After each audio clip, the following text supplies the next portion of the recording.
দক্ষিণ কেরানীগঞ্জ কুন্ডা ইউনিয়ন শ্রমিক দলের সম্মানিত সাধারণ সম্পাদক। দেখেন, কি বলবো, আজ বরাকান্ত হৃদয় নিয়ে আমাদের দেশ নেত্রী বেগম খালেদা জিয়া এবং তিনবারের প্রধানমন্ত্রী এবং আপসী নেত্রী বেগম খালেদা জিয়া আমাদের মাঝে নাই। তিনি 30শে ডিসেম্বর 2025 তিনি ইন্তেকাল করিয়াছেন। ইন্না লিল্লাহি ওয়া ইন্না ইলাইহি রাজিউন। কালকে 31 তারিখে দেখছেন যে তার জানাজা যেভাবে হয়েছে। কিছুদিন আগেও একজন সম্মানী লোক মারা গেছে, হাদি হাদির জানাজায় লোক হয়েছে, কিন্তু আমি বলবো সারা পৃথিবীতে সর্বকালের সর্বশ্রেষ্ঠ জানাজার হয়েছে বেগম খালেদা জিয়া রহমানের জানাজার অনেক লোক হয়েছে, কিন্তু ওইটার থেকেও খালেদা জিয়ার জানাজায় অনেক বেশি লোক হয়েছে। তিনি তিনি এমন একজন নেত্রী যে বাংলাদেশের আহম জনতা সবাই তাকে ভালোবাসে। এখানে কোনো দল বা কোনো ব্যক্তিগত কোনো ভালোবাসা নেই। হ্যাঁ, নিঃস্বার্থভাবে কৃষক থেকে দিনমজুর, ডাক্তার, ইঞ্জিনিয়ার সবাই তাকে ভালোবাসে, এবং কোনো দলীয় নির্দেশনা ছিল না যে জানাজারে যেতেই হবে।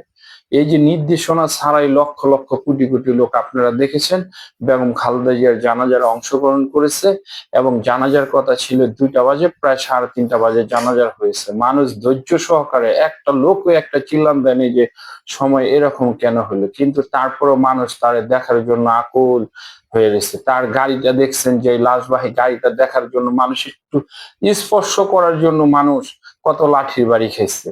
এবং ঢাকা শহরে প্রত্যেকটা ছাদে ছাদে আপনারা এই যে ড্রোন ফুটেজ দেখেছেন যে মানুষ নিচে নাইমে আসতে পারেনি, প্রত্যেকটা ফ্ল্যাটের ছাদে জানাজার হয়েছে। এবং আমি বলবো তিনি শুধু বাংলাদেশের একজন নেত্রী ছিলেন না, তিনি মুসলমানদের একজন নেতা ছিলেন, এবং মুসলমান বলতে গেলে সারা পৃথিবীর সাধারণ মানুষের জন্য তিনি কাজ করেছেন। এবং তার কাজে খুশি হয়ে মানুষ তার জন্য আজকে এইভাবে সাড়া দিছে, এবং তার যে হারানো, এটা ভোলার মতো না। বাংলাদেশ এই স্বর্ণ, এই রত্ন কখনো পাবে না। বেগম জিয়া ছিলেন, যেমন জিয়া রহমান ছিলেন বাংলাদেশের আপনার একটা মডেল, তেমন বেগম জিয়া ওইটা তৈরি করেছিলেন, তিনিও একজন বাংলাদেশের মডেল ছিলেন। কিন্তু এমন লোক বারবার পৃথিবীতে আসে না। এটি 100, 200, 300 বছর পর পর এমন লোক পৃথিবীতে আল্লাহ তাআলা দান করেন। কিন্তু দেখেন, এমন একটা পরিবার যে পরিবার থেকে 50 বছরের মধ্যে হেরা 4জন লোকে বের হইছে। একটা হলো জিয়া রহমান, আরেকজন দেশনেত্রী বেগম খালেদা জিয়া এবং আরাফাত রহমান কোকো। তারা 3জনই আল্লাহ দুনিয়া থেকে তারা চলে গেছেন। তাদের জন্য আমরা দোয়া করি দল থেকে, বিএনপি থেকে এবং উন্নয়ন শ্রমিক দল থেকে আমরা সবসময় দোয়া করি যে তারা এমন একজন লোক যে আল্লাহ তাআলা তাদের যে সম্মান দিছে, দুনিয়াতে কেউ চিরকাল বেঁচে থাকবো না, ওনারা থাকবো না, আমরাও থাকবো না, কিন্তু সম্মান যেটুক তার পাওয়ার ছিল তিনি ইনশাল্লাহ পেয়েছেন। এবং আমরা গর্ববোধ করি যে এই জিয়া পরিবার একটা বাংলাদেশের আদর্শ পরিবার। সারা পৃথিবীর মধ্যে এই পরিবারের উপরে কোনো পরিবার নাই। এবং তাদের যেই মন মানসিকতা এবং মানুষের প্রতি ভালোবাসা, মানুষ এই ভালোবাসার জন্যই পাগল। হাজার হাজার মানুষ যদি কয় তাদের জন্য জীবন দিয়ে দিবে রাস্তাঘাটে, কিন্তু তাদের এই সৎ এবং সততা দেখে মানুষ তাদের ভালোবাসার প্রতি এত অগ্রসর হয়েছে। তবে একটা জিনিস দেখছি যে আসলে শহীদ প্রেসিডেন্ট জিয়াউর রহমানের মাজারি তার পাশেই তাকে দাপন করা হয়েছে। আসলে এটা আপনারা কেমন দেখেন? এটা তো আপনারা জানেন যে স্বামী পায়ের নিচে স্ত্রীর জান্নাত, ঠিক আছে। তারপর তিনি জিয়া রহমানের সহধর্মিণী, এবং আমরা মনে করি যে এই যে আরাফাত রহমান কোকোর কবরটা ওই জায়গায় হওয়া উচিত ছিল। যে ফেসিস্ট শেখ হাসিনা, যে আরাফাত রহমানের কোকোর জানাজার আপনারা দেখছেন, যখন নাকি বিএনপি থেকে জানাজারের নির্দেশনা দিলে পুলিশ লাঠি চার্জ করে, নাইলে তো হ্যার জানাজারও 2-4-50 লক্ষ লোক হতো। এই ফেসিস্ট শেখ হাসিনা জানাজার ঠিক মতন, তারপরে এই হ্যার জানাজার 20 লক্ষের উপরে লোক হয়েছে, আপনারা দেখেছেন। কিন্তু আমাদের দুর্ভাগ্য যে তার ছেলের কবরটা তার পাশে থাকতো, কিন্তু ফেসিস্ট হাসিনার জন্য রাখতে পারেনি। এবং আমাদের দেশ নেত্রী, আমাদের মাতা, তার কবরটা আমাদের যে শহীদ প্রেসিডেন্ট জিয়াউর রহমান তার পাশে আছে, এর জন্য আমরা খুশি। আর আমরা এর জন্য গর্ববোধ করি যে 2024-এ আপনারা দেখেছেন যে এই ছাত্র জনতার যে সর্বদলীয় আন্দোলনের মাধ্যমে দেশ থেকে ফেসিস্ট হটিয়েছে, আমরা তাদের প্রতি সমবেদনা জানাই। এবং তারা যারা মৃত্যুবরণ করছে তাদের জন্য আমরা দোয়া করি আল্লাহ তাআলা যাতে যাদের জান্নাতবাসী করেন, এবং যার যার পরিবার থেকে লোক হারাইছে তাদের প্রতি সমবেদনা রইল।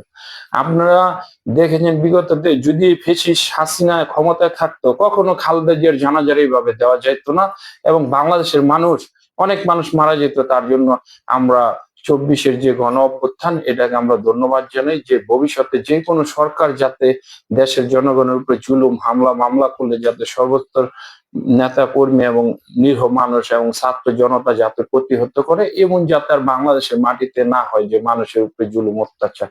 আমরা চাই যে দেশটা শান্তিভাবে থাকুক, শান্তিপ্রিয় বাংলাদেশ, এবং তারেক রহমানের হাত ধরে এই দেশ অনেক এগিয়ে যাবে। তিনিও শহীদ জিয়ার সন্তান, তার ভিতরে শহীদ জিয়ার রক্ত, খালেদা জিয়ার রক্ত, এবং অবশ্যই এই এই তারেক রহমান এই বাংলাদেশকে, আমরা বলবো বাংলাদেশ সিঙ্গাপুর না, বাংলাদেশ বাংলাদেশই থাকবে। বাংলাদেশ দেখে যাতে সিঙ্গাপুর অনুপ্রেরণা করে যে আমি বাংলাদেশের মতন আমার দেশ করব। আপনি দেখেন জহিরুল ইসলাম জনি যে গতকালকে প্রায় 33টা দেশ থেকে তাকে সমবেদনা জানিয়েছেন, আসলে এটা কিভাবে দেখেন? হ্যাঁ, 33টা দেশ থেকে তাকে সম্মাননা জানিয়ে তিনি এমন একজন নেত্রী ছিলেন যে দেখেছেন বিগত আমলে তিনি 15 বছর ক্ষমতায় ছিলেন, তিনবার প্রধানমন্ত্রী। তিনি 1996 নির্বাচনে তিনি কিন্তু ইচ্ছা করলে ক্ষমতায় থাকতে পারতেন, কারণ তিনি জনগণের ভোটের মাধ্যমে তিনি নির্বাচিত হয়েছেন। তারপর তিনি দেশের স্বার্থে তিনি ক্ষমতা ছেড়ে দিয়েছেন। ফ্যাসিস্ট আওয়ামী লীগ তখন আবার ক্ষমতা গ্রহণ করছে, বিএনপির উপর অত্যাচার। দেখেন বিগত আমলে আমরা বাইরে গেছি, যখন নাকি বাইরে গেতাম, আমি তো আরব কান্ট্রিতে ছিলাম, বাইরে যাওয়ার পর ওই জায়গার মধ্যে একটা লোকের নাম নিত, শহীদ প্রেসিডেন্ট জিয়াউর রহমান, আর আপনি গিয়ে তার সহধর্মিনী বেগম দেশ নেত্রী বেগম খালেদা জিয়া। আরব দেশের লোক তো বলতে পারতো না নাম এইভাবে, খালেদা জিয়া বলতো। তাহলে আমরা গর্বিত বোধ করতাম যখন নাকি তার নামটা বলতো। আর তিনি এমন একজন নেত্রী, সারা বিশ্বের মানুষ সবাই তাকে চিনে তার সততা এবং নিষ্ঠার জন্য। তার ভিতরে কোনো প্যাচ ছিল না, তিনি দেশকে সবসময় ভালোবাসছেন এবং দেশের মানুষকে ভালোবাসছেন। জি মিস্টার জহিরুল ইসলাম জনি, আমার শেষ প্রশ্ন হলো যে দেশটা তারেক রহমান, যিনি এই দেশকে 8,500 কিলোমিটার দূর থেকে পরিচালনা করে আসছেন দীর্ঘ 17টি বছর, তার বাবাকে হারিয়েছেন, তার ছোট ভাইকে হারিয়েছেন, গত পরশুদিন তার মাকেও হারালেন, যিনি 3বারের প্রধানমন্ত্রী। আসলে এই দেশের 18 কোটি মানুষ আপনারা তার পাশে থাকবেন কিনা?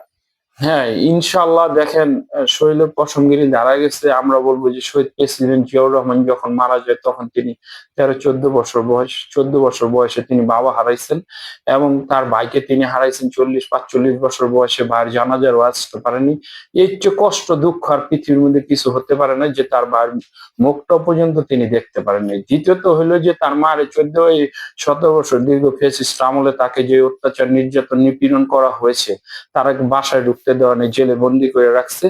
এর জন্য আমরা বলবো যে আমরা যারা বিএনপি করি, শুধু না, যারা তারেক রহমানকে ভালোবাসে, তার জন্য আমরা জীবন দিতে প্রস্তুত। আমাদের এক জীবনের বিনিময়ে আমরা কিছুই হবে না, তার এই দেশে বেঁচে থাকার দরকার আছে। তার জন্য এই বাংলাদেশ সোনার বাংলা হিসেবে গড়ে তুলবে তিনি, এবং এই বাংলাদেশকে তিনি সুসজ্জিত এবং শিক্ষা এবং চিকিৎসা সর্বক্ষেত্র তিনি উন্নত করবেন, এবং বাংলাদেশের জনগণের মানুষের তিনি একটা রোড ম্যাপ হয়ে থাকবেন। যে জিয়া রহমানের নাম যেমন মানুষের মুখে মুখে, ইনশাল্লাহ তারেক রহমানের নামও মানুষের মুখে মুখে একসময় থাকবে। এবং আপনারা দেখেছেন যে তিনি কখনো এই যে 17 বছর নির্যাতন, কারাভোগ, তার মার এত অত্যাচার, ভাই মারা গেছে, কোনোদিন তার কোনো বক্তব্যের মাধ্যমে কোনোদিন দেখেন নাই যে তিনি ভাবে আক্রমণ করেছেন যে আমি আমার বাপের বিচার করব, আমি আমার মায়ের বিচার করব, আমি আমার ভাইয়ের। আমাদের নেতারা আমরা সেলুট জানাই, এমন নেতা পৃথিবীতে হবে না। কিন্তু তার জন্য আমরা রাস্তাঘাটে ইনশাল্লাহ বিএনপির দুঃসময় সুসময় যখন যাই আসুক, আমরা সর্বদা বিএনপির সাথে আছি। এবং দক্ষিণ কেরানীগঞ্জ থানা, ঢাকা 3 এবং কোন্ডাইল থেকে আমরা সবসময় ছিলাম। ইনশাল্লাহ বিএনপির যে কোনো নির্দেশনা যখনই আমাদের ডাক দিবেন, আমরা ইনশাল্লাহ তার ডাকে সাড়া দিব। এতে আমরা নিজের জীবনে যদি চলে যাই, দলকে ভালোবেসে দলের জন্য আমরা সর্বদা এগিয়ে আসবো। জি, আর একটু প্রশ্ন আছে যে আসলে তারেক রহমান, তার পরিবার শোকাহত এবং তারা এখন সুখী, তাদের ফ্যামিলির উদ্দেশ্যে যদি একটু বার্তা দিতেন। আমরা বলবো যে পৃথিবীতে মানুষ আসে, মানুষ চলে যায়, কিন্তু তাদের শোক তো সইবার মতন না, কারণ তারা তিনটা পরিবারের আপনজন হারিয়েছেন। এবং আল্লাহ তাআলা তাদের ধৈর্য ধরার মতন তৌফিক দান করুক, এবং আমি এই শোক যাতে কাটিয়ে উঠতে পারে, দেশকে নতুন করে পরিচালনা করতে পারে, এবং দেশকে সুন্দরভাবে যাতে তিনি এগিয়ে নিয়ে যায়। জানেন 12 ফেব্রুয়ারি বাংলাদেশের নির্বাচন, জাতীয় নির্বাচন। এই নির্বাচনে যাতে তার মনটা যাতে ভালো থাকে, এবং তার পরিবারের দুঃখ কষ্ট তার মাঝে অনেক, কিন্তু এটা ভুলার মতো না। এটা আমরা যতই বলি, আমরা এই শোক সংবন্ধ পরিবারের শোক আমরা কি হয়তো দলকে ভালোবাসি, কিন্তু তারেক রহমানের ভিতরে যে শোক, যে দুঃখ তাদের পরিবারের, এটা বলার মতো না ভাই। এটা মনে করেন যে আল্লাহ তাআলার কাছে দোয়া করি যাতে এই শোক সইতে পারে, এবং ইনশাল্লাহ তারা এই জিয়া রহমান, আরাফাত রহমান কোকো এবং আমাদের দেশ নেত্রী বেগম খালেদা জিয়া তারা জান্নাতবাসী, ইনশাল্লাহ তারা জান্নাতে যাবে। আর আল্লাহর রহমতে দেখছেন এত মানুষের ভালোবাসা, অবশ্যই মানুষের দোয়া আল্লাহ কবুল করবে, এবং আমরা চাই যাতে তিনি শোক কাটিয়ে উঠে এই বাংলাদেশকে একটি আদর্শ রাষ্ট্র হিসেবে তিনি গড়ে তুলতে পারে। 2025 সাল চলে গেল গতকালকে, আজকে 2026 সাল পদার্পণ করছেন। এই 1 জানুয়ারি 2026 সাল নিয়ে যদি একটু কিছু শোকের আপনি যে দেখেছেন 31শে ডিসেম্বর 2025 আমাদের দেশ নেত্রী বেগম খালেদা জিয়ার জানাজা হয়েছে। আর 26 সাল 1 জানুয়ারি, আমরা এটা কি বলবো, এটা তো আমাদের শোকের মাস বলতেই চলে। 2026 আমাদের শোকের, 2025 আমাদের শোকের। কারণ তারপর আমরা বলি এই নতুন বছর নতুন ভাবে যাতে মানুষ ভালোভাবে চলতে পারে, এবং আমাদের দেশ নায়ক তারেক রহমান যে নির্দেশনা, যে বার্তা দিবে, ওই বার্তা অনুযায়ী আমাদের দেশের নেতা কর্মীরা কাজ করবেন। এবং বিএনপি একটা ভালো মানুষের দল, বিএনপি বাংলাদেশের একটা গর্ব। এই বিএনপি তৈরি হয়েছে দেখে গণতন্ত্র বাংলাদেশে আসছে, নাহলে গণতন্ত্র কখনো বাংলাদেশের মানুষ পাইতো না। ইনশাআল্লাহ আপনারা দোয়া করবেন আমাদের নেতা তারেক রহমানের জন্য, এবং আমাদের ঢাকা 3-এর যে প্রার্থী বাবু গয়েশ্বর চন্দ্র রায়, কেরানীগঞ্জ মাটি মানুষের নেতা, এবং তার পুত্রবধূ অ্যাডভোকেট নিপুণ রায় চৌধুরী, তার হাত ধরে আমরা রাজনীতি শিখেছি। এই রাজনীতির মাধ্যমে আমরা তারেক রহমানকে দেখিয়ে দিব কেরানীগঞ্জ দক্ষিণ 3 থেকে বাবু গয়েশ্বর চন্দ্র রায়কে বিজয়ী করে, এবং বিজয়ের মালা তার হাতে তুলে দিয়ে, এবং তাকে মন্ত্রী হিসাবে আমরা কেরানীগঞ্জ ঢাকা 3 থেকে আমরা দেখতে চাই। বাবু গয়েশ্বর চন্দ্র রায় জিয়া রহমানের আদর্শে গড়া সৈনিক, তার কথা বলার মতো নয়। তিনি অনেক ভালো একজন নেতা, এবং তার দ্বারা এই কেরানীগঞ্জে সন্ত্রাস মুক্ত হবে, চাঁদাবাজি মুক্ত হবে, এবং কেরানীগঞ্জের মানুষ সুন্দর একটি থানা পাবে, ঢাকা দক্ষিণ কেরানীগঞ্জ 3। ইনশাল্লাহ বাবু গয়েশ্বর চন্দ্র রায় আপনারা দেখবেন 12 ফেব্রুয়ারি তিনি নির্বাচিত হবে, এবং তার পুত্রবধূ অ্যাডভোকেট নিপুণ রায় চৌধুরী, যার কথা না বললেন, তিনি দুঃসময়ে দলের জন্য অনেক কিছু করেছেন, এটা ভোলা যাবে না। মানুষ এখন অনেকে অনেক কিছু বলে যে নিপুণ রায় মাগুরার এটা সেটা, আমরা বলবো নিপুণ রায় হয়তো তিনি মাগুরার মেয়ে, কিন্তু আমাদের কেরানীগঞ্জের তিনি পুত্রবধূ, আর একটা মেয়ের ঠিকানা তার স্বামীর বাড়ি সবকিছু।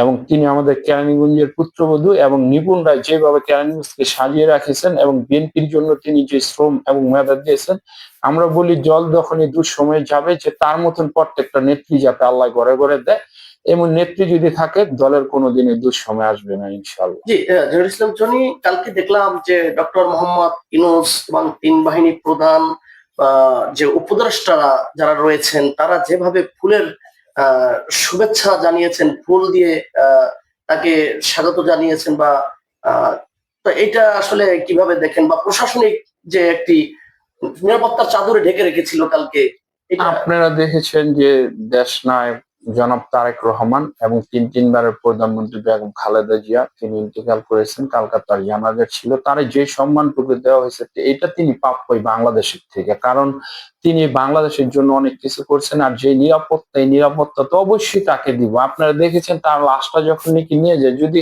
আমার মনে হয় লাশের গাড়িটা মানুষের যদি সুইটে দিত, হেনে শত শত মানুষ মারা যেত। এর জন্য তারা কঠোর নিরাপত্তার মাধ্যমে, কারণ নেত্রীর মানুষ এমন ভালোবাসছে যে জীবনের কেউ পরোয়া করে নাই, যে আমরা তারপর গাড়িটার সামনে যাব। তাহলে আমরা বলবো যে আমাদের গর্ব বিএনপির একজন নেত্রী বেগম খালেদা জিয়া, তিনবারের প্রধানমন্ত্রী এবং আপসী নেত্রী, ইসলামের জন্য যিনি কাজ করেছেন। তিনি শ্রমিক থেকে দিনমজুর এবং ডাক্তার, ইঞ্জিনিয়ার, বাংলাদেশের সর্বপর্যায়ে তার সুনাম আছে, এবং সারা বহির্বিশ্বে আছে। এই নেত্রীর জন্য আমাদের প্রত্যেকটা ইউনিয়ন থেকে, প্রত্যেকটা থানা থেকে, প্রত্যেকটা ওয়ার্ড থেকে, আগেও দেখেছেন তিনি যখন অসুস্থ ছিল দোয়া মাহফিলের আয়োজন হয়েছে, এবং তিনি যেহেতু মারা গেছে তার জন্য দোয়া হবে। ইনশাআল্লাহ বাংলাদেশের প্রত্যেকটা ঘরে ঘরে তার জন্য দোয়া করবে। জি, আপনাকে অসংখ্য ধন্যবাদ। আসসালামু আলাইকুম। ওয়ালাইকুম আসসালাম, আপনারও ধন্যবাদ।